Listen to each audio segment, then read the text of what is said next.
அவள் பொறுமை நான் பார்த்து வியந்த பிரமித்த அதிசயங்களில் ஒன்று. அவள் பொறுமை மிகவும் அழகு. ஆம், இதயத்தில் வலி நிரம்பி வழியும் போதும் அவள் காத்த பொறுமை மிக அழகு.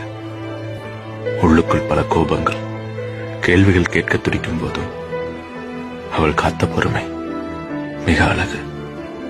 புகழ்ச்சிகளையும் பாராட்டுகளையும் அள்ளி குவிக்கும் பொழுதும் அவற்றை தலைக்கேற்றாமல் அவள் காத்த பொறுமை அழகோ அழகு. பட்ட காயங்கள் பல, அவை கண்ணீராய் ஊற்றெடுக்கும் பொழுதும் அவள் காத்த பொறுமை கோடி அழகு.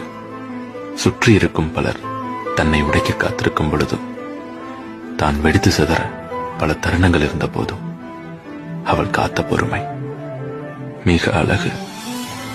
பெண்களுக்கு பொறுமை அழகு என்பார்கள். அந்த பொறுமைக்கே